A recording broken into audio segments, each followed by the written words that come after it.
श्री विदुर जी के उस पावन पवित्र प्रश्न का उत्तर देते हुए श्री मैत्रेयी जी ने कहा कि चूंकि प्रचेताओं को स्वयं श्री महादेव जी का समागम प्राप्त हुआ, उन्होंने भगवद आराधन की विधि बताई और सफल होने का मंगलाशीष भी दिया, तो उनकी सफलता में तो कोई संदेह है ही नहीं।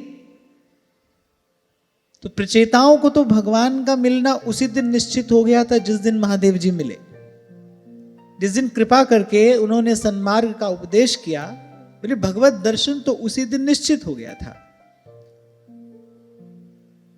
पर फिर भी प्रचेताओं ने बड़े दीर्घ काल तक समुद्र के मध्य में खड़े रहकर और उस रुद्र गीत के द्वारा उसका चिंतन मनन करते हुए, महादेव के बताए हुए रूप को अपने हृदय में धारण करते हुए, तन मन प्राण से उस मंगलमयी मनोमूर्ति का आराधन करते हुए 10,000 वर्ष तक तपस्या की और फिर प्रसन्न होकर भगवान ने दर्शन दिया। इसीलिए भक्तमालकार कहते हैं, और जुगनते कमल नयन कलिजुग बहुत कृपा करी। आप देखो कितने पावन पवित्र संकल्प वाले प्रचेतागण हैं। कल हम इसी बात पर चर्चा कर रहे थे कि कैसा निर्मल मन उनका रहा होगा कि घर से निकलते ही, जो योगियों के लिए भी दुर्लभ हैं, देहधारियों को तो जिनका दर्शन मिल पाना अत्यंत अत्यंत कठिन है, जो बड़े बड़े योगियों के लिए भी दुर्लभ हैं, उन श्री महादेव जी का उनको सहज दर्शन मिला, सत्संग मिला, समागम हुआ। भगवान शंकर ने कृपा करके उनको स्वयं जो मूर्ति उनके मन मंदिर में विराजमान है, वही मूर्ति उनके मन मंदिर में विराजमान की। साधारण कृपा नहीं हुई प्रचेताओं पर, तो कितने निर्मल हृदय वाले ये प्रचेतागण रहे होंगे, कैसा पावन पवित्र उनका संकल्प रहा होगा। देखो कितना समर्थ सदगुरु है और कैसे समर्पित शिष्य हैं, फिर भी 10,000 वर्ष तक तपस्या की, तब भगवान का दर्शन हुआ। तब संत कह रहे हैं, पुराणों में भी ऐसे अनेक वाक्य मिलते हैं। एक बार सब ऋषियों ने मिलकर भगवान वेदव्यास से पूछा, आपकी दृष्टि में कौन सा युग सर्वोत्तम है? तो भगवान वेदव्यास ने बिना ही विचार के कहा, बोले कलयुग ही उत्तम है। क्यों? क्योंकि बड़ी सहजता से भगवान मिल जाते हैं। सुमिर सुमिर नर उतरहि पारा। केवल भगवान नाम के आश्रय से, केवल भगवत कथा में यदि प्रीति हो जाए, बस इसी नौका में बैठकर इस अति दुस्तर भव सिंधु को जीव पार कर जाता है। ये कितनी बड़ी कृपा है। अच्छा, ये तो महापुरुषों का गुण होता ही है कि 1000 दोषों पर कहीं एक गुण उनको दिखाई पड़े तो वो उसी गुण पर अपनी दृष्टि रखते हैं, उसी में अपना मन स्थिर करते हैं, उसी को ग्रहण करते हैं। और कबीर तो कहते हैं साधु होता ही वही है जो गुणग्राही हो। साधु ऐसा चाहिए, वो कह रहे ऐसा होना चाहिए, कह रहे जैसा सूप सुभाए, सार सार को गह रहे और थोथा दे उड़ाए। और मुझे ऐसा लगता है भाई, इस विषम संसार में सुख शांति से रहने की इसके अतिरिक्त और कोई विधि है भी नहीं। सदा ही आपसे कहता हूं भाई, गुण दोष से ये संसार बना है। छोटी से छोटी और बड़ी से बड़ी वस्तु वो गुण दोष से मिलकर बनी है। ये शरीर भी गुण दोष से मिलकर बना है। इसका एक बहुत बड़ा गुण है कि इससे धर्म साधन हो सकता है, पर साथ साथ वही अनेकों अनेक दोष है, जरा है, जर्जरता है, रोग है, व्याधि है, वो सब भी इसके साथ में लगा है।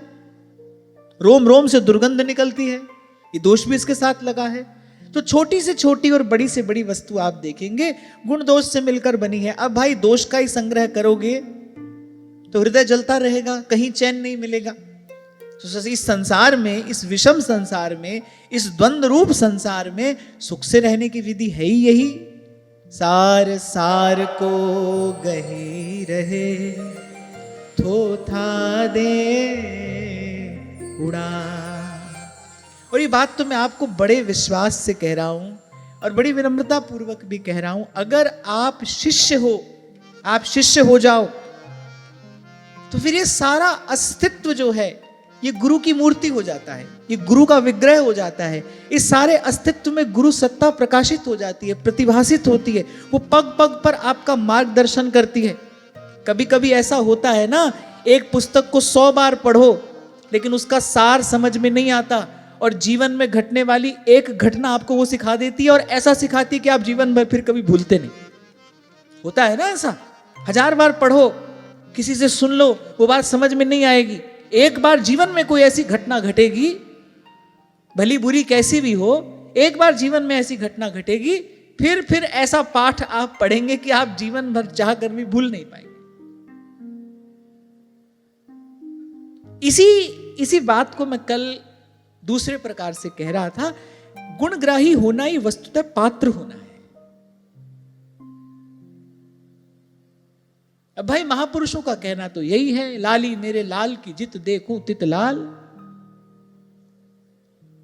कल एक बालक ने प्रश्न किया, मैं उत्तर नहीं दे पाया।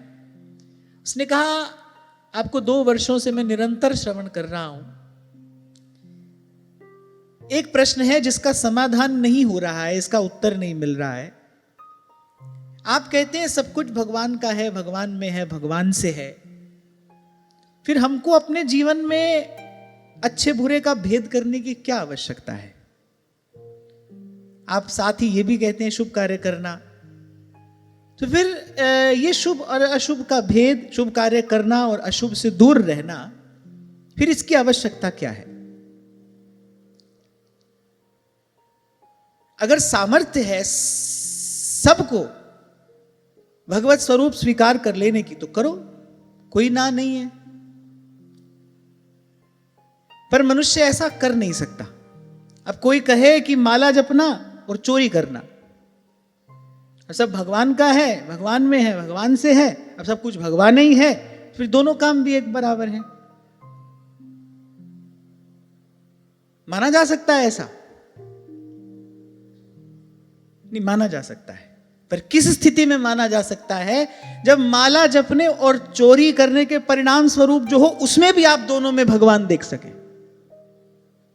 अब चोरी करने का परिणाम क्या होगा? पिटाई होगी, जेल होगी। अब कोई पिटाई और जेल में भी समबुद्धि से भगवान का दर्शन कर सके तो उसके लिए चोरी करना और माला जपना बराबर है। फिर व्यक्ति बड़ा चतुर है, वो कर्म के समय तो बड़ी सुविधा चाहता है। हाँ भाई सब कुछ भगवान का ही है, इस झंझट में क्यों पड़ना है, भला करे बुरा करे सब किए चले जाओ।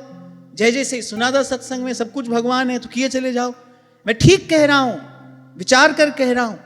पर भाई यदि कर्म के समय समबुद्धि है तो फिर उसके परिणाम के समय भी समबुद्धि होनी चाहिए ना। फिर जब उसका परिणाम आएगा फिर उसमें रोना बिलबिलाना नहीं। फिर जब डंडा पड़े तो वो डंडा भी भगवान है, मारने वाला भी भगवान है। जो डंडा पड़ रहा है फिर डंडा भी भगवान है, उस समय हमारी बात बदल थोड़ी जाएगी। फिर जो डंडा मार रहा है उसमें भी भगवान है। अगर अनुग्रह में भगवान है फिर निग्रह में भी भगवान है। जिसकी समबुद्धि हो गई है, जो सर्वत्र भगवत दर्शन कर रहा है, वासुदेव सर्वम में जिसकी स्थिति हो गई है, फिर उसको तो ऐसा होना चाहिए। तो ये मैंने आपके प्रश्न का उत्तर दे दिया। मुझे लगता है इससे केवल आपका नहीं सबका समाधान हो जाना चाहिए। बहुत से लोगों के मन में ऐसा प्रश्न होता है, भाई जब सब कुछ ही भगवान का है, सब भगवान ही करा रहे हैं, तो फिर हम बीच में कहां, फिर हमको ये सब झंझट में क्यों पड़ना है? नहीं, बिल्कुल आवश्यकता नहीं झंझट में पड़ने की। मत पड़ो, जो मन में आए सो करते चलो, लेकिन जो परिणाम आए फिर उसमें भी भगवान का ही दर्शन करना। पर मनुष्य ये कहां कर पाता है? वो नहीं कर पाता है। यही कारण है, इसीलिए उसको कृतज्ञ कहा गया है, इसीलिए उसे स्वार्थी कहा गया। इसीलिए श्रीमद् वल्लभाचार्य महाप्रभु कहते हैं सर्वम कुर्वन्ति भगवंतम न भजन्ति। वो धर्म का फल चाहता है पर धर्म नहीं चाहता। वो कर्म करते समय सावधान नहीं होना चाहता, पर जब कर्म का फल प्राप्त हो उस समय वो कहीं किसी ओट में जाकर छुपना चाहता है, बचना चाहता है उस परिणाम से, जबकि ऐसा संभव नहीं है। फिर कह रहा हूं, एक ब्रह्मज्ञानी की दृष्टि में ये दोनों कर्म समान हो सकते हैं, पर इन कर्मों का जब फल आता है, जब परिणाम आता है, उस ब्रह्मज्ञानी की मति तब भी विचलित नहीं होती, तब भी चलायमान नहीं होती, वो तब भी स्थिर रहता है, उसकी भगवत बुद्धि तब भी बनी रहती है। हम ऐसा नहीं कर सकते। वहां तक पहुंचने के लिए सतत निरंतर शुभ कर्म का अनुष्ठान आवश्यक है। उस स्थिति तक पहुंचने के लिए जैसा सत्वगुण का आधार चाहिए, वो सत्वगुण का आधार अशुभ कर्म के त्याग से और शुभ कर्म के अनुष्ठान से ही प्राप्त हो सकता है। और फिर ये जो बुद्धि भगवान ने दी है ना, कि इसीलिए दी है, वहां तक पहुंचने के लिए दी है। जहां पहुंचने के बाद बुद्धि का कार्य न रह जाए, वहां तक पहुंचने के लिए भगवान ने बुद्धि दी। बिल्कुल ठीक ऐसे ही जैसे आपने साइकिल चलाना सीखा, आपको पग पग पर गिरने का डर था, तो पिता ने क्या किया, 2 पहिया लगा दिए दोनों तरफ। जब आप साइकिल चलाना सीख गए, जब आप उसमें निपुण हो गए, तब उन दोनों की कोई आवश्यकता नहीं, उसको हटा लिया गया। ऐसे ही भगवान ने मन दिया, बुद्धि दी, विवेक दिया कि भाई वहां तक पहुंचने के लिए, जब इन सब की आवश्यकता न रह जाए, वहां तक पहुंचने के लिए हम इसका सदुपयोग कर लें। अच्छा, 20-22 साल के बच्चे ने यह प्रश्न पूछा, तो इनका भाई इसको तो उत्तर देना बहुत आवश्यक है। तो बेटा, जो कह रहा हूं बहुत सोच विचार कर कह रहा हूं, और सोच विचार कर ही कहने का प्रयास करता हूं। सब कुछ भगवान का ही है, भगवान से ही है, भगवान में ही है। और यदि कर्मों से आने वाले परिणाम में समबुद्धि रख सकते हो, तो उड़ो, पंख लगाकर कोई रोकने वाला नहीं है। तो ये जो मैंने बताया, इसका थोड़ा विचार कर लेना। डंडा पड़ते समय भी मन प्रसन्न रह सकता हो, तो फिर जो मन में आए सो करो। और यदि ऐसा न हो, तो फिर तो भाई बुद्धि और विवेक का सदुपयोग करना ही चाहिए। इसीलिए भगवान ने उन्हें प्रदान किया है। तो खैर, मैं ये कह रहा था, जब आप शिष्य हो जाते हैं, तो ये सारा अस्तित्व गुरु का देह हो जाता है, उस गुरु का ही विग्रह हो जाता है। गुरु सत्ता उसके लिए प्रकट प्रतिभासित हो जाती है।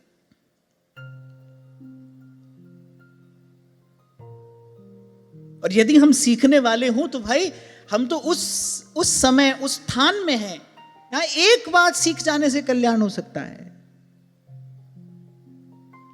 प्राणी नाम ना चेतहि, मद माया के बंद, कह नानक बिन हरि भजन, कह नानक बिन हरि भजन, परत ताहि जम फंद, परत ताहि जम फंद।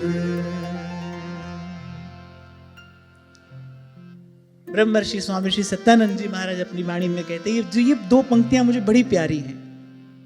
मानव जन्म अमोलक पाकर, मानव जन्म अमोलक पाकर, मानव जन्म अमोलक पाकर, मानव जन्म अमोलक पाकर, उत्तम करिए कमाई, उत्तम करिए कमाई, राम नाम सुखदाई, राम नाम सुखदाई, भजिए राम नाम सुखदाई, राम नाम सुखदाई, राम नाम सुखदाई। और मैं साथ साथ ये अनुभव भी करता हूं कि होती है वो ऊर्जा, वो शक्ति, वो चेतना संतों के शब्दों में। मोह निद्रा में पड़े जीव को जगह देते हैं। न भी चाहें हम, तो कुछ शब्द ऐसे होते हैं जो आपके मर्म का स्पर्श कर जाते हैं, जो भीतर अपना स्थान बना लेते हैं। जैसे आपको एक उदाहरण दिया था मैंने, जल से भरे पात्र में पत्थर डालो तो वो पानी से हटने को नहीं कहता, अपना स्थान बना लेता है। उसका गौरव, उसकी जो गरिमा है, उसमें जो भार है, वो हल्की वस्तु को धकेल देता है, अपना स्थान बना लेता है। ऐसे ही संतों के शब्द हैं। इसीलिए गुरु के शब्द कितनी महिमा है, क्योंकि गुरु के शब्द में गौरव है, भार है। हमारे मन में जो भी भरा हो, लेकिन वो जो गुरु का शब्द है वो सबसे भारी है, वो अपना स्थान बना लेता है। इसीलिए कहा गुरु का शब्द ना मेटा कोई, वंदो गुरुपद कंज कृपा सिंधु नर रूप हरि, महामोह तम पुंज जहासु वचन रवि करहि निकर। इसीलिए गुरु के शब्द की ऐसी महिमा है। तो बलिहारी है संतों के शब्दों की, वो जगह देते हैं जीव को। और मुझे ऐसा लगता है कि जो जीव सत्संग से जागा है, कोई अपने पुण्य बल से जागृति का बोध करेगा तो थोड़ी देर के लिए करेगा, फिर सो जाएगा। पुण्य अधिक होता है तब भी बुद्धि सात्विक होती है, तब भी शुभ कर्म करने की इच्छा होती है। लेकिन पुण्य के बल से जो प्राप्त किया जाता है वो अल्पकालिक है, थोड़ी देर के लिए रहता है। पर सत्संग से जब जीव जागता है फिर नहीं सोता। सत्संग की कृपा से फिर उसे सुषुप्ति बाधती नहीं। मानव जन्म अमोलक पाकर, मानव जन्म अमोलक पाकर, मानव जन्म अमोलक पाकर, मानव जन्म अमोलक पाकर, उत्तम करिए कमाई, उत्तम करिए कमाई, राम नाम सुखदाई, भजिए भजिए राम नाम सुखदाई, राम नाम सुखदाई, राम राम सुखदाई। तो हमारे लिए तो बड़ी सुविधा है भाई, हमको तो बहुत अधिक पोथी नहीं पढ़नी है। कितना आसान कर दिया संतों ने। कबीर कहते हैं कि कबीरा पढ़ना दूर कर, पोथी दे बहाए, करे 52 आखर शोध के ररो ममो चित लाए। बोले 52 अक्षरों की भी जरूरत नहीं, 2 ही अक्षर पर्याप्त हैं। राम सिमर राम सिमर। तो हमारे लिए तो भाई कोई सीखने समझने के लिए बहुत अधिक नहीं, एक ही बात तो सीखनी है, एक ही बात। भोली सखी जी ने कैसे बताई नाम जप की विधि कि हिये जिये रसना, श्वास श्वास और रोम रोम रट लावे। ऐसे सेवक जी महाराज कह रहे एक शब्द हरिवंश नाम बस राख्यो समीप करी, बस इसी के आश्रय में, इसी के सानिध्य में रहता हूं, इसी यही विश्राम है। अच्छा, ये सब पढ़ना लिखना यही तक पहुंचने के लिए ही होता है। वो जो व्यास जी का जमुना जी में पोथी बहाना है, वो एक संदेश है। इतना सब कुछ पढ़ा तो व्यास जी कह रहे भाई काम कुछ नहीं आया ये। बोले इस सब को बहाकर ही चैन मिला है हमको। अब मैं वृंदावन धन पायो, अरे सोबत हो तो विषय मंदिर में हित गुरु टेर जगायो। देखो जो भीतर से दुर्बल व्यक्ति होता है ना, वो कभी भी अपनी भूल स्वीकार नहीं करता। मन ही मन भले कर ले किसी के सामने तो बिल्कुल भी नहीं करेगा, लेकिन जो सच्चा है, जो सत्य पर है, जो सत्य का आराधन कर रहा है, जो भीतर से सबल है, वो सबके बीच में अपनी भूल स्वीकार भी करेगा। हाँ भाई मुझसे ये भूल हुई, और फिर उसका मार्जन भी करता है। भूल स्वीकार करने से आप छोटे नहीं हो जाते, आपकी उन्नति का द्वार खुलता है, मार्ग बनता है आपके लिए जब आप अपनी भूल स्वीकार करते हैं।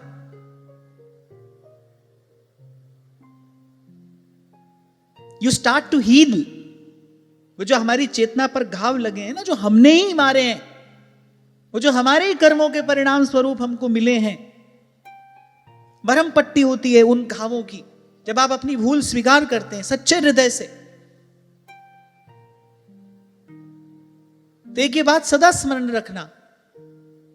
एक संत ने मुझे एक बहुत अच्छी बात कही थी। उसने कहा था कि अपने से छोटे व्यक्ति का भी अपराध अगर हो जाए तो बोले उससे भी उससे भी क्षमा मांगने में बड़े से बड़े व्यक्ति को संकोच नहीं करना चाहिए। कुछ लोग क्या चतुराई करते हैं, दिल किसी का दुखाया और फिर मंदिर में भगवान के सामने जाकर खड़े हो गए कि प्रभु हमसे भूल हो गई, हमको क्षमा करना। क्यों? क्योंकि उससे क्षमा मांगेंगे तो शायद हम छोटे ना हो जाएं। अरे कौन है? हमारा सेवक सहयोगी तो है, अब उससे जाकर कैसे क्षमा मांग लें? वो जो अहंकार है उसको चोट लगती है ना। तो हृदय किसी का दुखाया, अपने कटु वचनों से पीड़ा किसी को पहुंचाई और भगवान से जाकर क्षमा मांग ली। वो जो मंदिर में है वो तो तुम्हारा बनाया भगवान है। और भगवान कहता है देखो, जो मंदिर मैंने बनाया है उसको चोट पहुंचाकर ये अपने बनाए मंदिर में बैठकर मुझसे क्षमा मांग रहा है। जिसका अपराध हुआ है ना, उसी से क्षमा मांगनी चाहिए। वो बड़ा हो कि छोटा हो, वो बालक हो कि वृद्ध हो, जिसका अपराध हुआ है उसी से क्षमा मांगिए, तभी आपको क्षमा मिलेगी। क्यों नहीं उन्नति होती? एक साधक की उन्नति कब नहीं होती, क्यों नहीं होती? ये छोटी छोटी बातें बांधे रखती हैं उसको। तभी कबीर कहते हैं, ये संसार कांटों की बाड़ी, उलझ उलझ मर जाना है, उलझ उलझ मर जाना है। मेरा अनुभव तो यही कहता है कि क्षमा मांगने से आप छोटे नहीं होते, क्षमा मांगने से बड़े होने का द्वार खुल जाता है, मार्ग बन जाता है। और जिसकी भूल हुई, जिसका अपराध आपने किया, उसी से क्षमा मांगना, तभी क्षमा मिलेगी। यही नियम है, यही सिद्धांत है। किसी को भी पीड़ा पहुंचाई, किसी से क्षमा मांग ली, ऐसी थोड़ी क्षमा मिलती है। क्षमा मांगने का अर्थ ही तो होता है अपने अहंकार को विसर्जित कर देना। आप सोचिए, जो क्षमा मांगना है वो क्या है? यही तो है, मैं अपना अहंकार छोड़कर अपनी भूल स्वीकार करता हूं। इसी को विनम्रता कहते हैं और इसी को पात्रता भी कहते हैं। पुराण का वचन है, विद्या से विनय, विनय से पात्रता। इसलिए मैंने कहा इसी को पात्रता भी कहते हैं, कृपा की पात्रता। एक बात ध्यान रखना, तुम्हारे लिए ये प्रभु का बनाया नियम कानून किसी भी काल में बदलेगा नहीं। हमको स्वयं को इसके अनुकूल बनाना है। ये हमारी मनमर्जी से नहीं बदलेगा। वही मार्ग है जिस पर संत चलकर गए हैं, और हमारे लिए इसमें कोई परिवर्तन नहीं किया जाएगा। अपना मंगल चाहते हो, अपना कल्याण चाहते हो, अपना अभ्युदय चाहते हो, तो स्वयं को परिवर्तित करने के लिए तैयार हो कि भाई बहुत भूल हुई, अब नहीं करेंगे। अब लो नसानी अब नानसे हो, अब लो नसानी अब नानसे हो। राम कृपा भव निसासिरानी, राम कृपा भव निसासिरानी, जागे पुनि ना डसे हो, जागे पुनि ना डसे हो, अब लो नसानी अब नासे हो। और कोई ये भी ना सोचे, जब ये संकल्प करना हो तो कोई ये भी ना सोचे कि भाई छोटे हैं कि बड़े हैं। छोटा बड़ा तो शरीर है ना, हम तो भाई जन्म जन्म से भटक ही रहे हैं। शरीर छोटा बड़ा है, उसका कोई बहुत मूल्य महत्व इस प्रक्रिया में है नहीं। सुधरना हमें है। शरीर तो भाई अपनी गति से बढ़ेगा घटेगा, ये तो अपनी गति से बढ़ता घटता रहेगा, बनता बिगड़ता रहेगा। सुधरना शरीर को नहीं है ना, आयु शरीर की है, आपकी नहीं है। ये छोटी छोटी बातें साधक को अपने अभ्यास में रखनी चाहिए, इनका चिंतन विचार करते रहना चाहिए। ये पहला कार्य है। मार्ग ज्ञान का हो, योग का हो कि भक्ति का, पर यह पहला कार्य है। इसीलिए कहा गया प्रथम ही भावुक भाव विचार है। ये छोटी छोटी बातें, इन विचारों का साधक को अभ्यास करते रहना चाहिए। अवस्था शरीर की है, मेरी नहीं है। मैं शरीर नहीं हूं, मैं तो प्रभु का हूं। शरीर मिला है मुझे किस लिए? वहां तक पहुंचने के लिए जहां साईं की नगरी परम अति सुंदर, तहां कोई जाए न आवे। चांद सूरज जहां पौन न पानी, को संदेश पहुंचा। तो प्रचेताओं ने 10,000 वर्ष तक कठोर तपस्या की। एक और बात भी है यहां, इस घटना में एक और संकेत भी है। पुरुषार्थी होना चाहिए। हमको श्रेष्ठ वस्तु मिले पर पुरुषार्थ करके मिले। भगवान की कृपा क्या हो कि हम पुरुषार्थी बने। भगवान की कृपा का अर्थ ये नहीं कि ठलुआ की तरह हाथ पर हाथ धरे बैठे, बस भगवान की कृपा हो गई, मिल गया। भगवान की कृपा क्या है कि हम पुरुषार्थी हो। उपनिषद का वाक्य है, उत्तिष्ठत जागृत प्राप्य वरान निबोधत। मेहनत इसलिए नहीं करनी है किसी व्यक्ति को कि भाई उसे अन्न कमाना है, वो कहे भाई अन्न तो हमारे पास में बहुत है, इसके लिए हमको क्यों मेहनत करनी है। अरे पास में जो अन्न है उसको पचाने के लिए भी तो जठराग्नि चाहिए। वो जठराग्नि कैसे प्रदीप्त होगी? भूख के लिए भी तो परिश्रम चाहिए। तुम्हारे पास भोजन हो, भूख ना हो, क्या करोगे भोजन का? आज के युग के मानव की यही व्याधि है, यही पीड़ा है। उसके पास भोजन बहुत है पर उसके पास भूख नहीं है। क्यों? क्योंकि परिश्रम पुरुषार्थ नहीं है जीवन में। पुरुषार्थ क्या करेगा? पुरुषार्थ आपकी उपलब्धि को आस्वाद्य बनाएगा, वो उसका आस्वादन कराएगा। बिना पुरुषार्थ के अगर वस्तु प्राप्त हुई तो वस्तु तो प्राप्त होगी लेकिन उसका कोई आस्वादन नहीं होगा। जैसे बिना भूख के भोजन में कोई स्वाद नहीं होता। तो प्रचेताओं ने पुरुषार्थ किया। एक बात का विचार करना चाहिए, महादेव चाहते क्षण भर में उनको भगवान का दर्शन करा देते। लो भाई तुम पर मैंने कृपा कर दी, काहे को इतने झंझट में पड़ रहे हो? समुद्र के बीच में खड़े रहकर 10,000 वर्ष तक तपस्या, इसकी क्या आवश्यकता है? अब प्रचेता भी कहें लो ऐसे ही कोई मिला होता तब तो हम इतनी तपस्या करते। अब प्रचेता कहें हमको तो आप मिले, हमको तो झट से दर्शन करा दो। There is always a story between the lines. इसी को कहते हैं कथा का अर्थ का विचार करना। महादेव मिले हैं लेकिन प्रचेता कितना पुरुषार्थ करे, 10,000 वर्ष तक तपस्या की। उपलब्धि हो जीवन में लेकिन वो पुरुषार्थ के फल स्वरूप, तभी आप उपलब्धि का सुख ले पाएंगे, तभी उपलब्धि का आस्वादन कर पाएंगे। शायद कोविड के समय की बात है, हमारी एक बच्ची है, बड़ी होनहार है, अमेरिका में है, बहुत बड़ी इंजीनियर है। तो उसने कहा कि मुझे आपके बारे में कुछ लिखना है,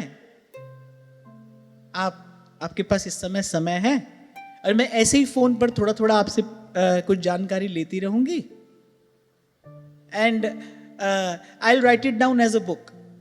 फिर आप उसको प्रकाशित कराना, मेरे नाम से नहीं, अपने नाम से, मैं आपकी ओर से लिखूंगी। ये मैं आपके लिए ये कार्य करना चाहती हूं। तो मैंने कहा आपका भाव तो अच्छा है पर मैं इसको दूर से ही स्वीकार कर सकता हूं। कोई जाने न जाने, कोई जानेगा नहीं जानेगा, पर मुझे हमेशा पता रहेगा कि ये कार्य मेरा नहीं है। मैं उस कार्य का सुख कभी ले ही नहीं पाऊंगा क्योंकि मैं जानता हूं ये मेरा कार्य नहीं है।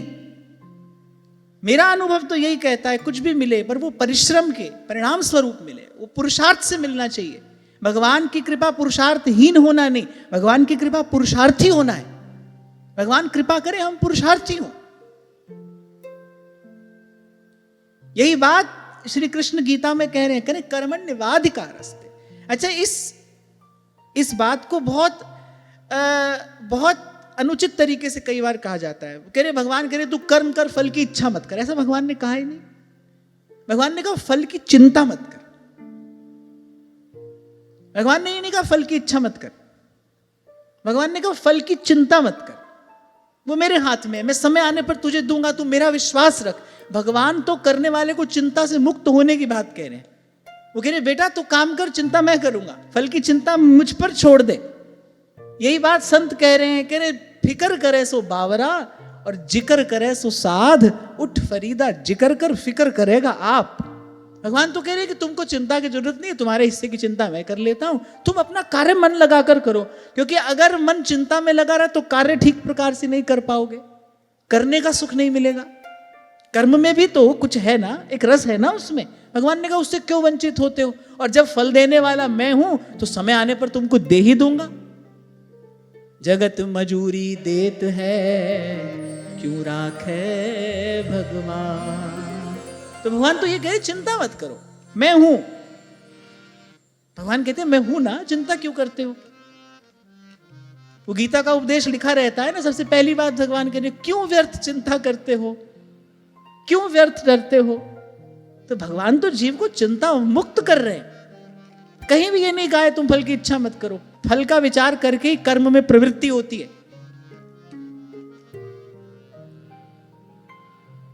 तो ये बात नहीं कही गई है। भगवान तो चिंता मुक्त करने की बात कह रहे हैं। तो खैर मैं ये कह रहा था भगवान की कृपा ये है कि हम पुरुषार्थी हूं। क्या श्री कृष्ण बिना भयंकर युद्ध के पांडवों को विजय नहीं बना सकते थे? अरे भगवान चाहते तो कुछ भी होता। जो सूर्य की गति रोक सकते हैं, जो दिन को रात, रात को दिन कर सकते हैं, वो प्रतिकूल को अनुकूल नहीं कर सकते थे। पर जब अर्जुन रण क्षेत्र से भागने लगा, भगवान ने कहा ये तुझे शोभा नहीं देता। आरंभ में ही भगवान ने कहा ये नपुंसकों सा व्यवहार अर्जुन तुझे शोभा नहीं देता, तू क्षत्रिय कुलभूषण है, युद्ध करने के लिए तेरा जन्म हुआ है। तुझे युद्ध विजयी होने के लिए नहीं करना है, तुझे युद्ध कर्म का अनुष्ठान करने के लिए करना है। ये तेरा कर्म है, तेरे हिस्से आया है, तुझे इसको पूरे मन से कर देना चाहिए। तो प्रचेता 10,000 वर्ष तक तप करते हैं, भगवद आराधन करते हैं, महादेव के मिल जाने के बाद भी। यहां एक संदेश है, गुरु की कृपा यही है। ये नहीं कि हमको बिना भजन के भगवान मिल जाए। गुरु की कृपा हो और श्वास श्वास भजन में लगे। भजन में लगना, हम भजन कर पा रहे हैं, हम साधन कर पा रहे हैं, ये संत गुरु की कृपा है। इसी वृत्ति ने मानव को दुर्बल बनाया है। मैं बार बार जो इस बात पर आपका ध्यान खींच कर लाता हूं ना, बहुत अधिक सुख सुविधा से युक्त अपने जीवन को ना बनाइए, वो आपको कमजोर कर देगा, दुर्बल, किसी काम का नहीं छोड़ेगा आपको। पहले आपको लगेगा हमको कोई काम करना नहीं पड़ रहा, पहले पहले आपको लगेगा हमको कोई काम करना पड़ नहीं रहा, और फिर थोड़े दिनों में आप देखेंगे हम तो कोई काम करने लायक ही नहीं रहे, हम तो कोई काम करने योग्य ही नहीं है।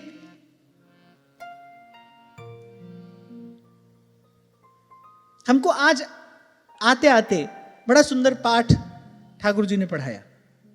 अभी आते आते जब मैं आता हूं तो यहां पीछे महादेव का मंदिर है, तो ऐसे में प्रणाम करता हुआ आता हूं गाड़ी में बैठे बैठे ही। और फिर कभी कभी ऐसा भी होता है ना, थोड़ा समय से पहले आ जाते हैं, तो फिर 1 आध मिनट वहीं रुककर महादेव का दर्शन कर लेते हैं, प्रणाम कर लेते हैं उनको। तो हम वहां पर 1 मिनट के लिए रुके। ललित मेरे साथ में था, और एक व्यक्ति जिसके हाथ में वो छोटे छोटे प्लास्टिक के माउथ ऑर्गन्स थे, और वो द्वार खटखटा रहा था। संभवतः वो बेच ही रहा था। तो मेरा ध्यान उसकी तरफ गया, तो मैंने ललित से पूछा तुम्हारे पास में कुछ है? उन्हें है। तो मैंने 100 रुपए का एक नोट निकालकर शीशा खोला और उसको दिया। वो व्यक्ति ठीक से चल पाने में भी समर्थ नहीं था, और वो बेच रहा था। तो पहले तो मैंने मना किया कुछ भी लेने से। मैंने कहा कि नहीं, आप इसको यूं ही ले जाओ। तो बोला नहीं। फिर मैंने कहा अच्छा 1 दे दो। उसने कहा नहीं, 100 रुपए के मैं 5 देता हूं, मैं आपको 5 ही दूंगा। आप देखो, मेरा हृदय भी भर आया, भाव से भी और कृतज्ञता से भी। महादेव के द्वार पर यह घटना घटी, और आज देखो कथा में भी यही प्रसंग उपस्थित हो रहा है। वो व्यक्ति बाहर तपती धूप में, उसने द्वार खटखटाया, मैंने उसको 100 रुपए दिए, वो चाहता तो बड़ी मौज से लेकर जा सकता था ना। और फिर मैंने कहा कि नहीं तुम हमको एक ही बाजा दे दो। उसने कहा नहीं मैं 5 ही दूंगा, 100 रुपए का 5 आता है, आपको 5 ही लेना पड़ेगा। और वो 5 ही हमको देकर गया। इसीलिए आपको कहता हूं अगर आप शिष्य हो तो सारा अस्तित्व गुरु रूप है। पता नहीं कौन सा पाठ आपको कब पढ़ा दिया जाएगा, जो जीवन में किस मोड़ पर आपके काम आ जाएगा। कौन सा सूत्र सिद्धांत आपको कब दे दिया जाएगा, जिससे जीवन की किसी स्थिति का समाधान जाने कब हो जाएगा। इसीलिए महापुरुष कहते हैं जागते रहो। इसीलिए महापुरुष कहते हैं सावधान सोई साधक, साधक सदा सावधान। वो कौन सी जा है जहां जलवाए हुस्न यार ना हो। इसी को कहते वासुदेव सर्वम। गुरु स्वरूप भगवान, वो उनकी सत्ता चारों ओर प्रकाशित है। और मैं कह रहा हूं ना, मेरा हृदय भर आया उस व्यक्ति को देखकर। व्यक्ति चल पाने में समर्थ नहीं है, एक ही पांव से वो चल रहा है, तपती दोपहरी, लेकिन उसने हमारे द्वारा दी गई वो वस्तु ऐसे ही नहीं ली। बोले नहीं ऐसे नहीं लूंगा मैं, और आपको पूरी वस्तु ही मुझसे लेकर जानी पड़ेगी।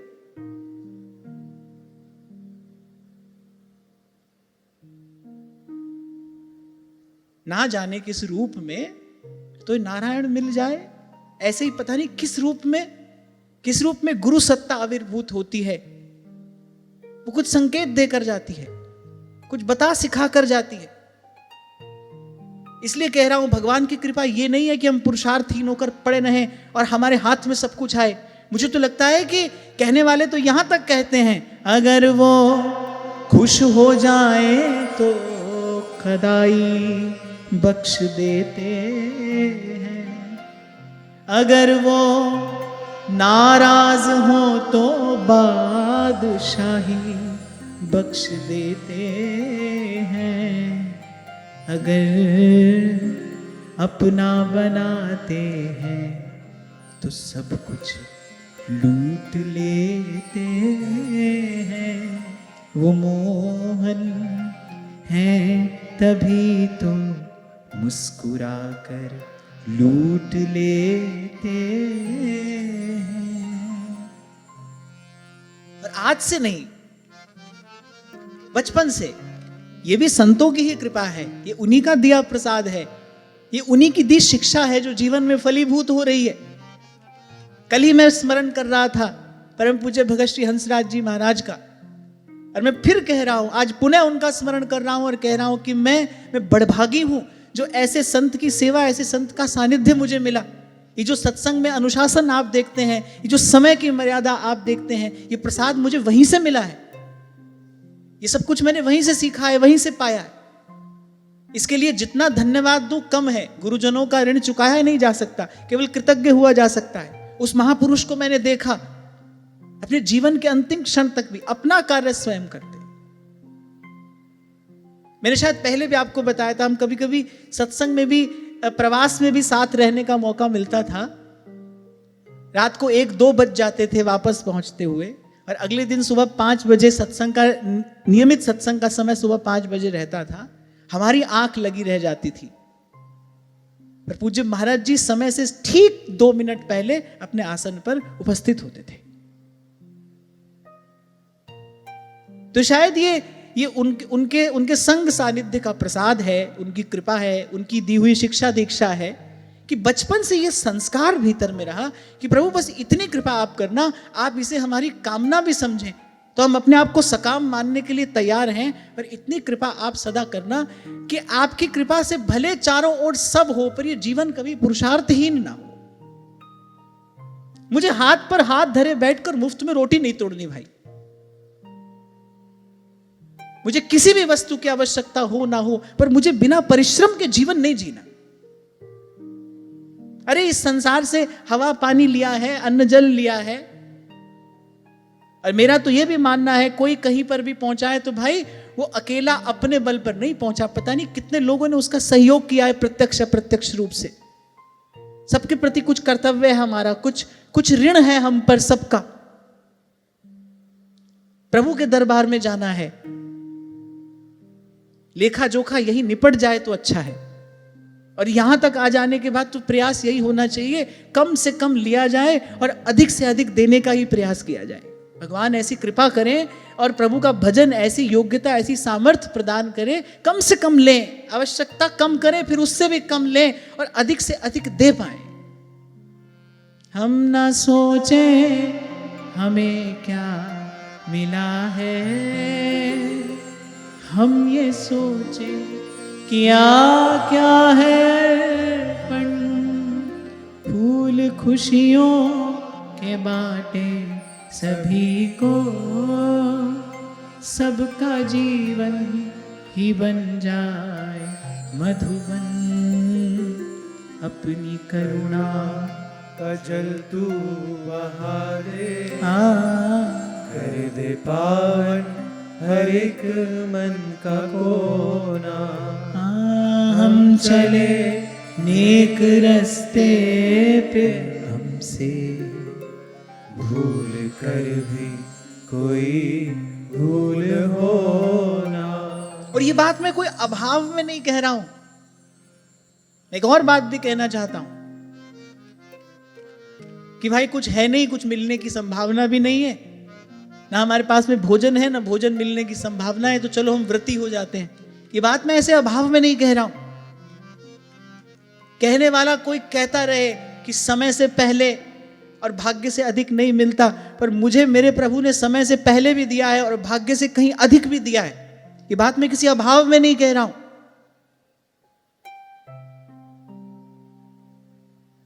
मेरे चारों तरफ प्रत्येक वस्तु आवश्यकता से अधिक ही है, पर उस सब के बीच में और आज यहां इस स्थान पर जहां भक्त भगवान दोनों साक्षी हैं और इस सत्संग रूपी कल्प तरु की छाया में बैठकर फिर दोनों हाथ जोड़कर अपने प्रभु से ही प्रार्थना करता हूं कि मेरा जीवन कभी भी पुरुषार्थहीन ना हो। ये रोम रोम, ये श्वास श्वास सेवा में लगे। मैं तो सदा ही कहता हूं, प्रार्थना करो प्रभु से, प्रभु मेरा जीवन आपके किसी कार्य में लग जाए।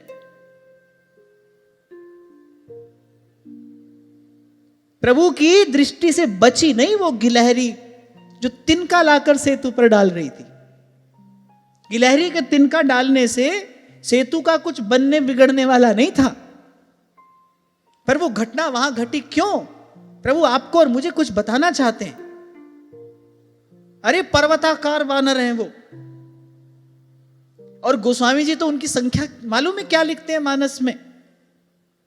अगर किसी ने मानस ध्यान से पढ़ी हो तो गोस्वामी जी संख्या लिखते हैं, कितनी थी श्री रघुनाथ जी की सेना। वो वानर सेना में वानरों की संख्या कितनी थी, कोई बताएगा?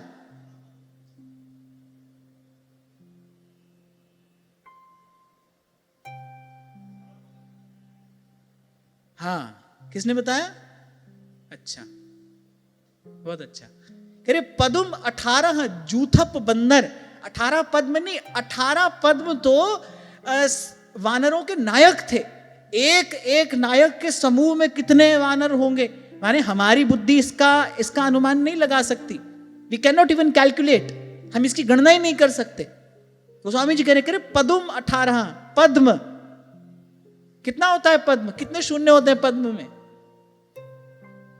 बताओ पंडित जी, एक पद्म में कितने शून्य होते हैं? 100, 1000, लाख, करोड़, अरब, शंख, नील, फिर उसके बाद पद्म। अरे बोले ऐसे 18 पद्म तो यूथाधिपति हैं वानरों के। और वह अंगद जी कह रहे बोले एक ही तेरी पूरी लंका को समेट देने के लिए पर्याप्त है। ये तो सब रघुनाथ जी की सेवा में आ रहे हैं। बोले इतनी सेना की आवश्यकता नहीं है रघुनाथ जी को। बोले तेरी ये लंका नगरी का विध्वंस करने के लिए, बोले तुझ जैसे तुच्छ कामी को मारने के लिए, बोले रघुनाथ जी को इतनी सेना की आवश्यकता नहीं है। पर ये तो हम सब अपनी प्रसन्नता से आ रहे हैं, प्रभु का मनोरंजन करने के लिए आ रहे हैं। प्रभु के सन्मुख चारों ओर नाचते कूदते रहेंगे। रघुनाथ जी प्रसन्न होते हैं हमारी उछल कूद देखकर। हम तो इसलिए आ रहे हैं, खेल खेल में आ रहे हैं, इतनी आवश्यकता नहीं है प्रभु को। तो और वो भी एक एक कैसा है, बोले पर्वताकार एक एक वानर है। वहां नन्ही सी गिलहरी, वो तिनका डाल रही है। अगर वो गिलहरी ये सोचे मेरे तिनका डालने से क्या होगा और नहीं डालने से क्या होगा, पर प्रभु की दृष्टि पड़ती है ना उस पर, प्रभु की दृष्टि पड़ती है। अब ऐसे तो कहां हम हैं, कहां प्रभु है। हमको हमारे किसी सामर्थ्य की प्रभु को क्या आवश्यकता है, हमारी योग्यता प्रतिभा की प्रभु को क्या आवश्यकता है, और वो भी सब उन्हीं का ही दिया हुआ है, उन्हीं के प्रकाश से प्रकाशित है। पर ये सब किस लिए करना है?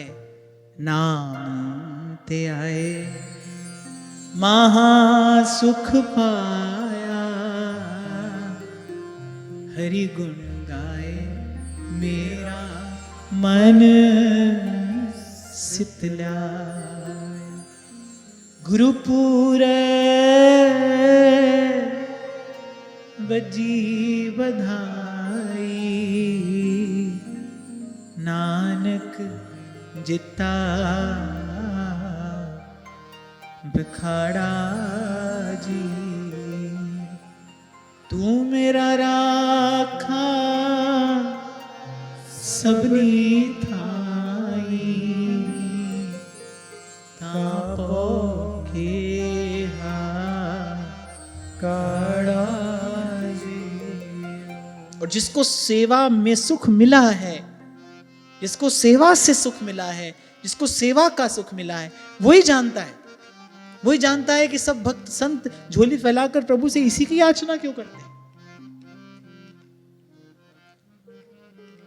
चलो भगवान के नाम का उच्चारण करके आगे बढ़ते हैं। कृष्ण गोविंद गोविंद गोपाल नंदलाल, कृष्ण गोविंद गोविंद हे गोपाल नंदलाल। कृष्ण गोविंद गोविंद गोपाल नंदलाल, कृष्ण गोविंद गोविंद हे गोपाल नंदलाल। कृष्ण गोविंद गोविंद गोपाल नंदलाल, कृष्ण गोविंद गोविंद हे गोपाल नंदलाल। कृष्ण गोविंद गोविंद गोपाल नंदलाल, कृष्ण गोविंद गोविंद हे गोपाल नंदलाल। हे गोपाल नंदलाल, गोपाल नंदलाल, गोपाल नंदलाल हे गोपाल नंदलाल। हे गोपाल नंदलाल, हे गोपाल नंदलाल, गोपाल नंदलाल हे गोपाल नंदलाल। हे गोपाल नंदलाल, हे गोपाल नंदलाल। हे गोपाल नंदलाल हे गोपाल नंदलाल। कृष्ण गोविंद गोविंद गोपाल नंदलाल, कृष्ण गोविंद गोविंद हे गोपाल नंदलाल। कृष्ण गोविंद गोविंद गोपाल नंदलाल, कृष्ण गोविंद गोविंद हे गोपाल नंदलाल। कृष्ण गोविंद गोविंद गोपाल नंदलाल, कृष्ण गोविंद गोविंद हे गोपाल नंदलाल। कृष्ण गोविंद गोविंद गोपाल नंदलाल, कृष्ण गोविंद गोविंद हे गोपाल नंदलाल। दशवर्ष सहस्रान्ते पुरुषस्तु सनातनः, तेषामाविर्भूत कृच्छ्रं शान्तेन शमयन् रुचा। तो बोले जब तपस्या करते करते 10,000 वर्ष बीत गए, तब पुराण पुरुष श्री हरि ने अपनी मनोहर अंग कांति द्वारा उनके तपस्या जनित क्लेश को शांत करते हुए अत्यंत सुंदर मनोहर सौम्य विग्रह से उनके सामने प्रकट हुए। सूख गया गात, सूख गया प्रचेताओं का। तपस्या का अर्थ ही है जिसमें तपा जाए। और आपका ध्यान ले जाना चाहता हूं मैं, पहली घटना जो घटी इस सृष्टि की रचना से पूर्व, वो क्या थी? नाभि कमल से ब्रह्मा प्रकट हुए और ब्रह्मा जी को सबसे पहली क्या आज्ञा मिली? वो जो गुरु आज्ञा थी वो क्या थी? तप करिए। इस सृष्टि के मूल में यही संदेश है।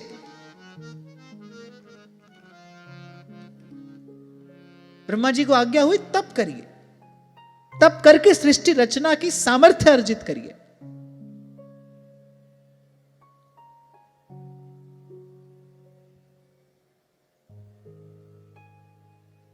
और बड़ा सुंदर वर्णन भगवान वेदव्यास कर रहे हैं भगवान की उस मुनि मनमोहिनी छवि का। सुपर्ण स्कंधमारूढ़ो मेरु श्रृंगमिवाम्बुदः पीतवासा मणिग्रीवः कुर्वन् वितिमिरादिशः। गरुड़ जी के कंधे पर बैठे हुए भगवान ऐसे जान पड़ते हैं जैसे सुमेरु के शिखर पर कोई जल से भरी श्याम घटा छाई है। श्रीअंग में मनोहर पीतांबर है, कंठ में कौस्तुभ मणि सुशोभित है, और अपनी दिव्य प्रभा से, अपनी दिव्य अंग कांति से प्रभु सब दिशाओं का अंधकार दूर कर रहे हैं। काशिष्णुना कनकवर्ण विभूषणेन भ्राजत् कपोलवदनो विलसत् किरीटः अष्टायुधैरनुचरैर्मुनिभिः सुरेन्द्रैः रासेवितो गरुड किन्नर गीत कीर्ति। दिव्य आभूषण प्रभु ने धारण किए हैं, कमनीय कपोल हैं, और मनोहर मुखमंडल की अपूर्व शोभा हो रही है। मस्तक पर झिलमिलाता हुआ मुकुट शोभायमान है। 8 आयुध प्रभु ने धारण किए हैं। देवता मुनि पार्षदगण सेवा में उपस्थित हैं तथा गरुड़ जी किन्नरों की भांति साममय पंखों की ध्वनि से कीर्तिगान कर रहे हैं। श्रीमन नारायण नारायण श्रीमन नारायण नारायण नारायण भजमन नारायण नारायण भजमन नारायण नारायण नारायण नारायणं निराकारं नरवीरं नरोत्तमं नरसिंहं नागनाथं च तं वन्दे नरकान्तकम्। कैसी कैसी छवि है प्रभु की। सबसे पहले कहा शांताकारम। मन बड़ा शांत हो तो कहते इस छवि का ध्यान मात्र करने से मन शांत होता है। शांताकारं भुजगशयनं पद्मनाभं सुरेशं लक्ष्मीकान्तं कमलनयनं मेघवर्णं शुभांगं।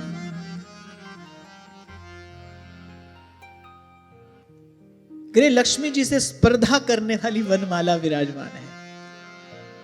लक्ष्मी जी को कभी कभी ईर्ष्या होती है कि हमको तो प्रभु ने दूर रखा है, और ये जो वनमाला है ये सदा ही प्रभु के हृदय से लगी रहती है, ये सदा ही प्रभु का आलिंगन किए रहती है। वैसे हमारे यहाँ जो माला है ना, वो वस्तुतः श्री का ही स्वरूप है। और उसमें भी जो चरणों को चूमती हुई जो बैजंती माला है, कंठ से चरण तक जो बैजंती माला श्री ठाकुर जी के श्रीअंग पे धारण कराई जाती है ना, वो वस्तुतः श्री जी का ही स्वरूप है। माला श्री ही होती है। आप श्रीनाथ जी में दर्शन करिए तो वहां श्री गोवर्धन नाथ को जो माला पधराई जाती है वो श्री जी के ही भाव से पधराई जाती है। सब श्रृंगार धारण करा देने के बाद, सब श्रृंगार के सिरमौर स्वरूप वो जो बैजंती माला धारण कराई जाती है वो वस्तुतः श्री जी का स्वरूप है। और पुराणों में भी ऐसी कथा, ऐसा प्रसंग प्राप्त होता है। आ रहे थे ना दुर्वासा भगवान का दर्शन करके, कमनीय पुष्पों की माला धारण की थी। इंद्र आ रहा था अपने ऐरावत पर, प्रणाम किया। महर्षि दुर्वासा ने क्या किया, भाई प्रणाम कर रहा है, अब वो तो विरक्त महापुरुष हैं। भगवान ने कृपा करके प्रसाद प्रदान किया, उन्होंने माला उतार कर इंद्र को डाल दी। इंद्र की बुद्धि मलिन हो रही थी।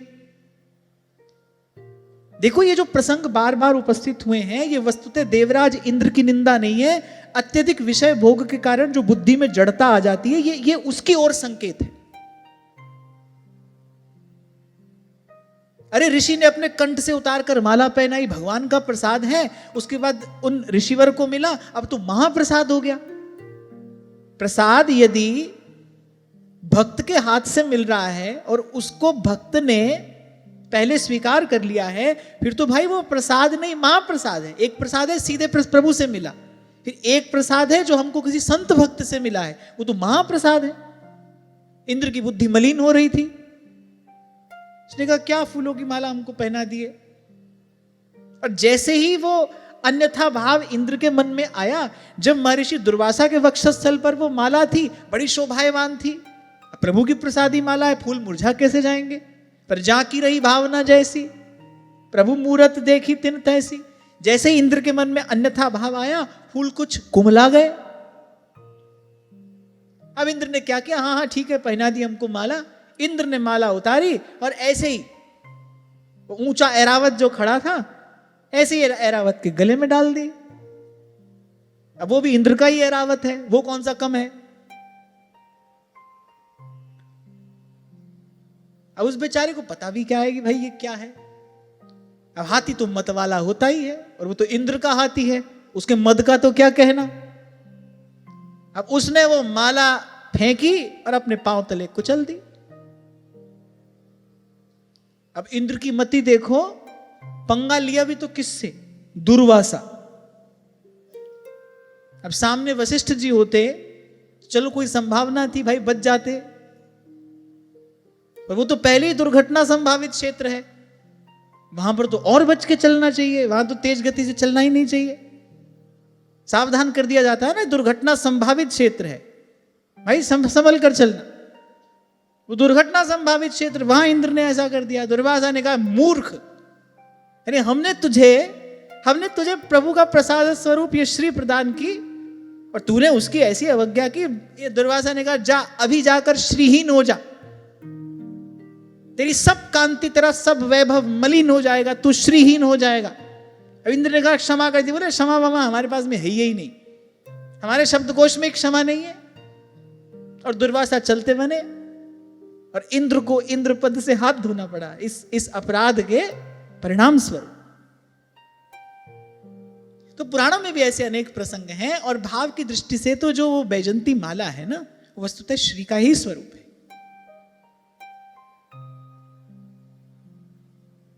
महाप्रभु कहते हैं ना सुधा निधि में कि राधा पाद सरोज भक्ति मचलाम द्वीक्ष निष्कैतवाम प्रीतः स्वम भजतोपि निर्भर महाप्रेमनादिकम सर्वशः। यानी आलिंगत्यत चुंबती स्ववदनात् तांबूलमास्यर्पयेत कंठे स्वाम वनमालिकामपि मम्यस्येत कदा मोहनः। ठाकुर जी जब रीझ जाते हैं किसी सखी सहचरी पर, तो वो प्रसादी पान का बीड़ा और अपनी बैजंती माला उतारकर उसके गले में पहरा देते हैं। ये मेरी स्वामिनी की कृपा पात्र है, इसकी श्री प्रियाजू के चरणों में बड़ी निष्काम निष्कपट प्रीति है, इसको क्या दूं। तो अपने हृदय की माला पहना देते हैं, अपने कंठ का हार उसके कंठ में धारण कराते हैं। बड़े आदर की बात है, बड़े सम्मान की बात होती है अगर आपको भगवान के मंदिर से माला प्रसाद मिले। हाँ, उसमें छीना झपटी नहीं होनी चाहिए, हमको दे दो हमको दे दो, मांगा जाची भी नहीं होनी चाहिए। सहज प्रभु की कृपा से अगर माला प्रसाद मिले तो बड़ी कृपा की बात है। मैंने भगवान आदर कर रहे हैं, सम्मान कर रहे हैं आपके भाव का, उसको माला मिलती है प्रसाद स्वरूप। और फिर वो माला किसी संत भक्त के हाथ से मिले, फिर तो कहना ही क्या है, वो तो महाप्रसाद है। प्रभु ने तो ऐश्वर्य दिया है, लेकिन यदि वो भक्त के हृदय से लगकर आई है, फिर तो वो महामधुर हो गई, उसके हृदय का मधुर भाव उसके साथ में आया है। श्री कृष्ण जन्म के प्रसंग का वर्णन जब सूरदास जी करते हैं, तो वो जो नाल छेदने के लिए दाई आई है, वो यशोदा मैया से क्या मांगती, कह रही मैया तेरे हृदय को हार चाहिए। अब मैया ने तो बहुत अन्न धन मणिमाणिक निकाल कर रखे हैं, वो कह रही नहीं ये सब नहीं चाहिए, तेरे हृदय का हार चाहिए। और मैया जैसे अपने हृदय का हार देने के लिए उद्यत होती है, वो दाई कहती है कि अरे मैया बड़ी भोरी है, कह रही जो तेरे हृदय का भाव है ना, जिससे खिंचा चला आया है ये 3 लोक का स्वामी तेरी गोद में खेल रहा है, वो तेरे हृदय में जैसा भाव है ना, इसके लिए ऐसा भाव चाहिए। तो जो संत की माला है वो तो वस्तुतः उसके हृदय का भाव है।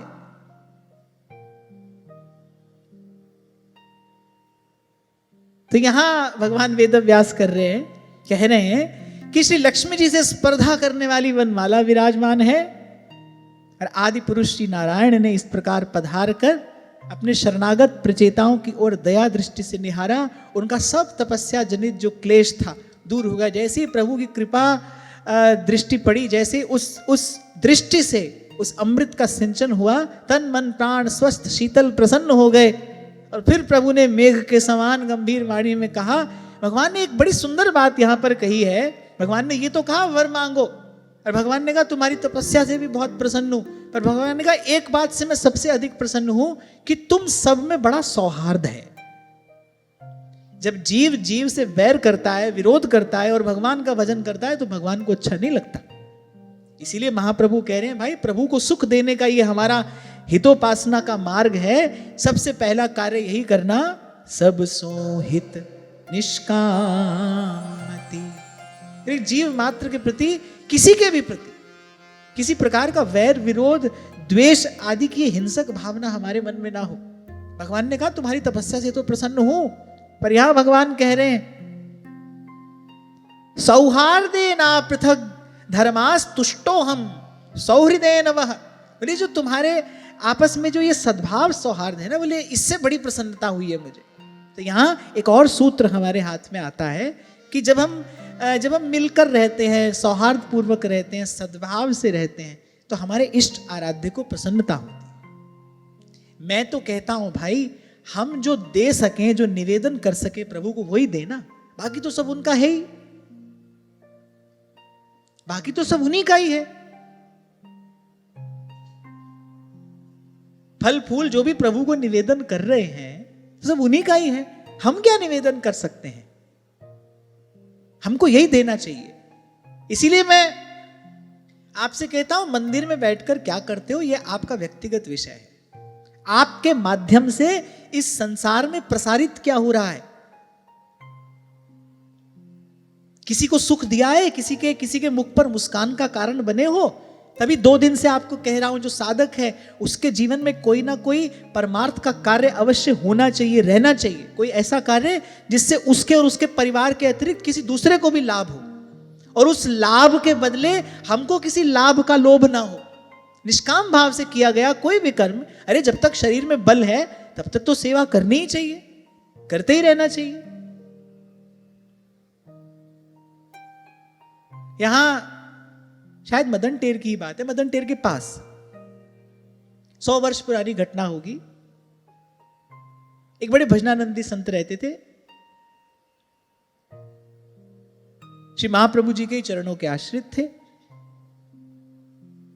उनका नित्य का नियम था, सुबह निकल जाते थे, 2-4 गांव में जाकर मधुकरी करते थे, फिर आकर जो भी सीधा सामान लेकर आते थे उसको सिद्ध करते थे, श्री ठाकुर जी को भोग लगाते थे, कुछ संतों वैष्णवों को पवाकर, कुछ संतों वैष्णवों की चरण सेवा करके और फिर प्रसाद पाते थे। उनकी संत सेवा की ये रीति दूर दूर तक प्रसिद्ध हुई। बड़े बड़े महात्मा उनका दर्शन करने आते थे। एक बार अयोध्या के किसी बहुत बड़े स्थान के श्री महंत उनका दर्शन करने आए कि भाई ऐसे संत सेवी का दर्शन करना चाहिए।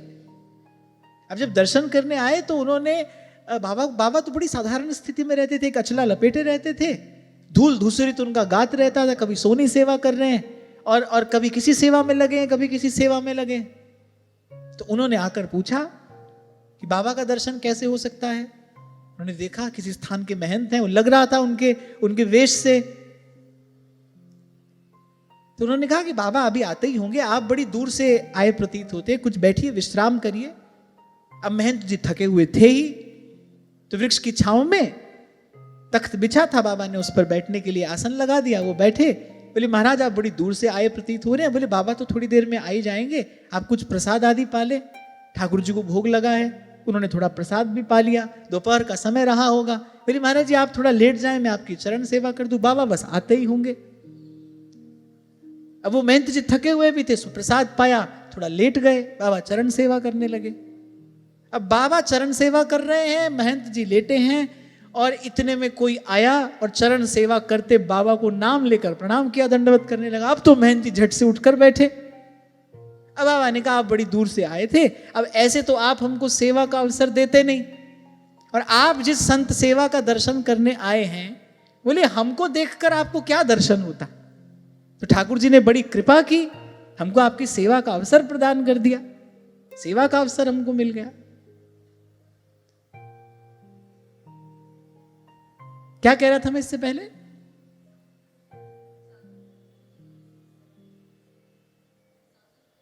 हाँ, मैं कह रहा था साधक के जीवन में सेवा का परमार्थ का कार्य अवश्य होना चाहिए। भाई ये मंदिर में बढ़िया से बढ़िया भोग लगाया, ठाकुर जी को भोग लगाया, प्रसाद पाने बैठ गए, पेट भर के पा लिया, बचा खुचा किसी को दे दिया, ये क्या सेवा हुई भाई? ये तो अपनी सेवा है।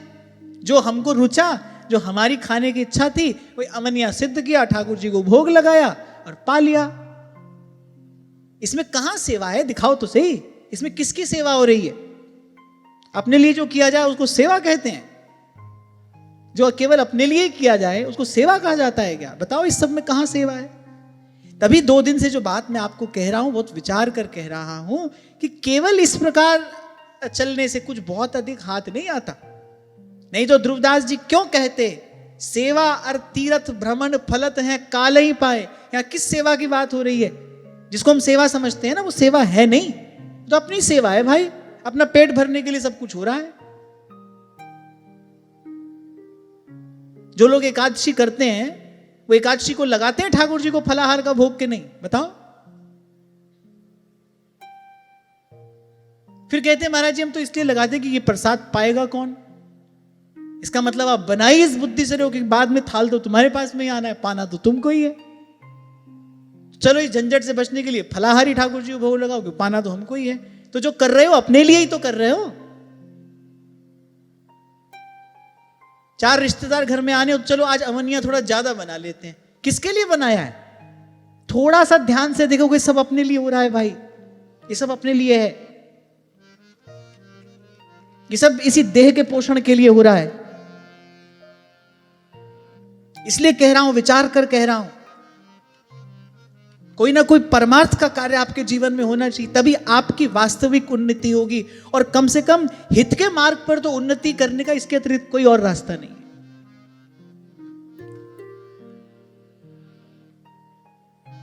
अब आप कहो कि हम कहां जाएं, किसको ढूंढें, किसकी सेवा करें? नहीं है सेवा तो भगवान से मांगो। दीन दास हूं द्वार का, सेवा देकर दान, सेवा सदन बनाइए मुझको हे भगवान। अगर मैं ठीक से स्मरण कर पा रहा हूं तो परम श्रद्धेय प्रातः स्मरणीय गौड़िया संप्रदाय की महान विभूति श्री राधा रमण चरणदास बाबा महाराज, जिनको बड़े बाबा भी कहा जाता है, उनकी सेवा में एक साधिका रहा करती थी। रसोई आदि की सेवा करना उन्हीं के जिम्मे था। अब एक बार उनको बड़ा तीव्र ज्वर हुआ, शैया से उठने की भी उनकी सामर्थ्य नहीं थी, लेकिन बाबा की आज्ञा, बाबा के वाक्य को वो भगवत वाक्य ही मानती थी। कुछ लोगों ने जाकर बाबा को सूचना दी कि आज उनका स्वास्थ्य ठीक नहीं है, तो वो रसोई की सेवा आज नहीं कर पाएंगी। कुछ क्षणों के बाद बाबा उनकी कुटिया में पहुंचे और वही द्वार से ही उनको आज्ञा दे दी कि आज कुछ और अधिक लोग आने वाले हैं, तो सेवा का कार्य अधिक होगा, तो समय से पहले ही रसोई में पहुंच जाना। अब जो 4 लोग साथ में थे, उन्होंने कहा हमने तो बाबा को सूचना दे दी कि आज उनका स्वास्थ्य ठीक नहीं है, सेवा का कार्य नहीं कर पाएंगे। बाबा पहुंचे और बाबा ने कहा कि थोड़ा समय से पहले पहुंच जाना, कुछ लोग आएंगे, प्रसाद आदि की व्यवस्था होगी वैष्णवों के लिए, तो सब कार्य संभाल लेना। उन्होंने सोचा कि शायद बाबा को सूचना नहीं मिली, पर अब बाबा की आज्ञा हो गई है, अब तो भाई जो होगा सो देखा जाएगा। वो उसी अवस्था में उठी, अब रसोई में जाना है तो भाई स्नान करके ही जाना होगा। उन्होंने स्नान किया और उनको लगा कि जैसे स्नान करते करते वो जो ताप था वो भी सब दूर हो गया। रसोई में पहुंची और नित्य प्रति की भांति वो सेवा कार्य पूर्ण किया, और जैसे ही सेवा कार्य पूर्ण हुआ फिर वैसे ही ज्वर आया। अगले दिन तक यही दशा रही और अगले दिन सेवा का समय उपस्थित होने पर फिर वही स्थिति। लेकिन बाबा की आज्ञा है तो वो सेवा में पहुंची।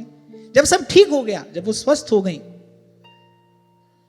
तो बाबा की बड़ी कृपा थी, उन पर अनुग्रह था।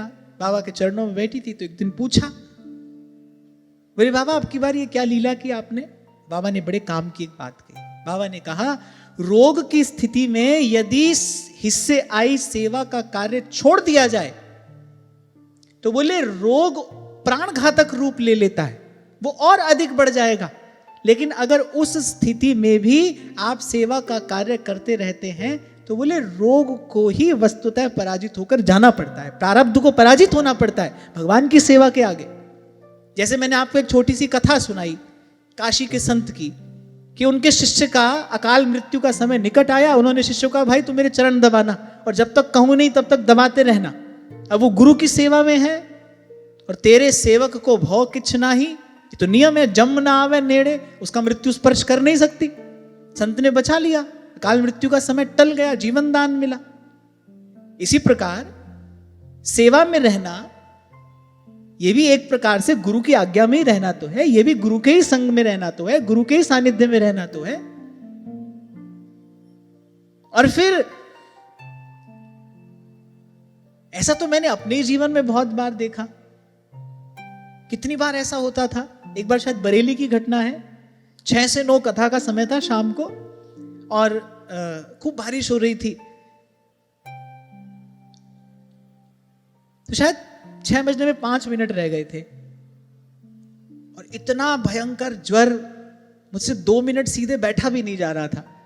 ज्वर तो पहले से ही था। आपने कहा भाई देखा जाएगा, अब कथा का समय आ गया है तो पहुंचना तो है वहां पर। अब शंभू जी प्राय करके थोड़ा पहले चले जाया करते थे, अब ये भी बेचारे भी खड़े हैं कि हम क्या करें, कैसे करें। तो मैंने कहा नहीं आप भी जाओ, पीछे पीछे मैं भी आता हूं। तो भाई किसी प्रकार ठाकुर जी से प्रार्थना करके पहुंचे। अब वहां आज भी आप वो रिकॉर्डिंग सुन लो, उस 3 घंटे में तो आपको लगेगा नहीं कि इस व्यक्ति को कुछ है। वो जैसे ही वहां से उतर कर पहुंचे वापस, फिर वही स्थिति। तो हमने ठाकुर जी को कहा बस इतनी आपकी कृपा है, ये तो हमारा प्रारब्ध है, ये सब तो हमारी कमाई है। अगर आपकी सेवा नहीं होती तो पता नहीं जाने किस गर्त में हम पड़े होते, कौन सा दुख भोग रहे होते। ये आपका कितना बड़ा अनुग्रह है कि ऐसे विपरीत समय में भी आप ये सेवा का भाव हमसे स्वीकार कर लेते। तो मैंने अपने जीवन में देखा है ये, यदि आपकी सेवा में निष्ठा है तो देखो सुख दुख बिच बिच देह के है आवत अनियास। वो जो देह का सुख दुख है वो तो आएगा, लेकिन अगर आपकी सेवा में भजन में निष्ठा है ना तो आएगा, लेकिन वो आपको परास्त नहीं कर पाएगा। हमारी सेवा में यदि निष्ठा हो तो, और मैं तो कल भी कह रहा था कि भाई हमको तो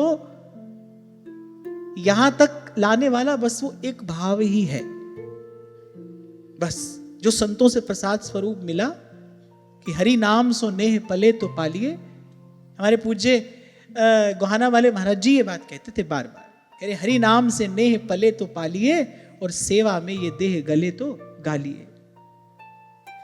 104 पर ज्वर था एक बार पूज्य श्री भगत जी महाराज को। घर के सब द्वार बंद कर दिए गए कि किसी प्रकार घर से निकल न जाएंगे, क्योंकि वो तो किसी भी स्थिति में सत्संग में पहुंच जाया करते थे। बोले मेरे महाराज की सेवा करने से मुझे कोई नहीं रोक सकता, और बोले किसी को मेरी चिंता करने की आवश्यकता नहीं है। कल भी मैं आपको बता रहा था, जब पंजाब में घोर आतंकवाद का समय था, जब कोई पंजाब की ओर जाता नहीं था, उस समय भी वो वहां पर जाकर और राम नाम की गूंज गुंजाया करते थे। उस समय बोले मेरे प्राणों को कोई भय नहीं है, मेरे गुरु के शब्द ब्रह्मास्त्र की तरह मेरी रक्षा करते हैं, उनको भेद कर कोई अस्त्र शस्त्र मेरा स्पर्श नहीं कर सकता। और संयोग देखिए, श्री स्वामी सत्यानंद जी महाराज ने अपने जीवन काल में 5 शिष्यों को राम नाम का प्रचार करने की आज्ञा दी, और 5 में पूज्य श्री पिताजी महाराज सबसे अधिक समय तक जीवित रहे, सबसे दीर्घ काल तक उन्होंने सेवा की। तो 104 पर उनको ज्वर था, घर के सारे द्वार बंद कर दिए गए भाई, किसी प्रकार ये घर से निकल ना जाएं। और वो कब निकले? अब उन्होंने कहा कि भाई अपनी गाड़ी ड्राइवर लेकर जाएंगे तो भी इनको खबर पड़ जाएगी। सड़क तक गए, एक सामान से भरा हुआ ट्रक जा रहा था पंजाब की ओर, उसी में लटक कर ट्रक में चढ़े और पहुंचकर वहां पर जाकर जो वचन दिया हुआ था वो सत्संग का कार्य पूरा किया। और मैंने तो यही देखा भाई, दिग दिगंत में उनका ऐसा यश, उनकी ऐसी विमल कीर्ति हुई। आज बैठकर उनका स्मरण कर रहे हैं ना, उनका स्मरण करने से, उनका चिंतन करने से मन निर्मल होता है, पवित्र होता है। किसकी महिमा है? सेवा की महिमा है। भाने तेरे से प्रभु भला भद्र हो जाए, जग में सब नर नारी का कष्ट ना कोई पाए। दीन दास हूँ द्वार का, सेवा देकर दान, सेवा सदन बनाइए मुझको हे भगवान। तो मैं कह रहा था नहीं है ये सेवा ऐसी, आपको कोई मार्ग दिखाई नहीं पड़ता है तो प्रभु से प्रार्थना करो, प्रभु आपके लिए मार्ग बनाएंगे। पर प्रभु से कहना जरूर चाहिए, दीन दास हूं द्वार का, और क्या लेने आया हूं प्रभु? सेवा दीजिए दान, सेवा सदन बनाइए मुझको हे भगवान।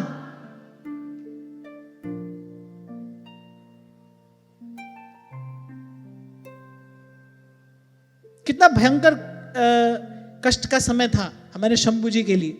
कहना नहीं चाहिए, मुंह के सामने तो बिल्कुल नहीं कहना चाहिए, पर फिर भी मैं कह रहा हूं क्योंकि मैंने बड़े निकट से देखा और बहुत अधिक साधन भी नहीं था। और सुबह से शाम, शाम से सुबह, आज इस शहर कल उस शहर, सेवा की कथा की व्यवस्था के लिए यहां से वहां, वहां से यहां। तो मैंने देखा कि जो धीर गंभीर व्यक्ति है, जिसकी सेवा में निष्ठा है, वो सब प्रकार की प्रतिकूलताओं का नाश करता हुआ और अपने गंतव्य तक पहुंचता है। पल पल प्रभु संभाल करते हैं। एक बार तो देखते हैं भगवान। इसलिए मैंने आपसे कहा थोड़ी देर पहले, जो आपको मैंने निवेदन किया कि देखना, अपने आसपास देखना, अपने जीवन में देखना, और ध्यान से देखना, ईमानदारी से देखना, निष्पक्ष होकर देखना कि कहीं ऐसी पुरुषार्थहीनता तो आपके जीवन में नहीं है। कोई बात नहीं, भगवान ने सब कुछ दिया है, अच्छी बात है, पर वो सब कुछ हमको प्रमादी होने के लिए नहीं दिया है, तो सेवा के लिए दिया है, सदुपयोग के लिए दिया है। सब कुछ है आपके पास, पर वो ऐसे प्रमादी हो जाने के लिए नहीं है। शास्त्र पुराण कहते हैं मनुष्य का सबसे बड़ा शत्रु अगर कोई है तो वो प्रमाद है। और बहुत अधिक सुख सुविधा हुई, सब चीज आपको हाथ में मिल रही है, तो आप देखोगे ये प्रमाद आए बिना रहेगा नहीं। दीमक की तरह खोखला कर देता है ये भीतर से। ओज तेज बल रहित हो जाता है जीवन। प्रमादी व्यक्ति का मन दुर्बल हो जाता है, चिंता अवसाद निराशा घेर लेते हैं उसको। इसलिए थोड़ी जीवन मिला है। अरे सामर्थ्य नहीं भी हो, सामर्थ्य नहीं भी हो, आपको लगे भाई ये हमारे सामर्थ्य की बात नहीं है, फिर भी तत्पर तो होना चाहिए। जटायु जानते हैं कि मैं किसी भी प्रकार रावण से जीत नहीं सकता, पर भाई ये तो सेवा का कार्य उपस्थित हुआ है, माता की रक्षा करनी चाहिए। जूझ पड़े जटायु, क्या मिला? भगवान की गोद मिली। वो अंतिम क्रिया जो भगवान ने अपने पिता की भी नहीं की, वो जटायु की। आप देखो क्या मिला जटायु को। कहां श्री गोस्वामी जी कह रहे हैं कि जन्म जन्म मुनि जतन कराही, अंत राम कही आवत नहीं। अंत में भगवान का नाम स्मरण नहीं होता। और रघुनाथ जी मंद मंद मुस्कुराते और सजल नयन बैठे हैं भगवान। करुणा निधान के हृदय में ऐसी करुणा उमड़ी कि देखो इन्होंने अपने जीवन का उत्सर्ग कर दिया सेवा के लिए। ये जानते थे कि उस दुर्धर्ष रावण से जीत नहीं सकते, पर लड़े। तो नहीं भी हो सामर्थ्य तो भी तत्पर तो होना चाहिए सेवा के लिए। कैसे छूटेगा ये स्वार्थ का मैल जो जन्म जन्म से लगा है हमारे साथ। सेवा से ही छूटेगा भाई। कम से कम द्वार तो खोलो, घर में ही अंधेरा हो तो मेहमान कहां आता है भाई। कम से कम दीप तो जलाओ, द्वार तो खोलो, तब कोई आएगा ना। नहीं भी है आज जीवन में ऐसी कोई व्यवस्था, मांगो भगवान से, प्रार्थना करो। आपको पहले ये 2 पंक्तियां शायद मैंने स्मरण कराई थी, फिर से कहो। दीन दास हूं द्वार का, सेवा देकर दान, सेवा सदन बनाइए मुझको हे भगवान। सेवा सदन बनाइए मुझको हे भगवान। वरम वृणीध्वं भद्रं वो यूयं मे नृपनन्दनाः, सौहार्देना पृथक धर्मा स्तुष्टोहम सौहृदेन। भगवान ने मेघ गंभीर वाणी में कहा, राजपुत्रों तुम्हारा कल्याण हो। बोले तुम सब में बड़ा परस्पर प्रेम है और स्नेहवश तुम एक ही धर्म का पालन कर रहे हो। बोले तुम्हारे इस आदर्श सौहार्द से मैं बड़ा प्रसन्न हूं। अब भगवान ने कहा तपस्या तो भाई बहुत करते हैं, पर तुम सबने मिलकर एक मन होकर ये जो मेरी आराधना की है, बोले इस सौहार्द से मैं बड़ा प्रसन्न हूं। वर मांगो। अब प्रचेता क्या मांगेंगे ये तो हम कल कहेंगे, सुनेंगे। आज की वार्ता यहीं श्री जी के चरणों में निवेदन करता हूं। आप सबके हृदयस्थ हित प्रभु को, भाव प्रभु को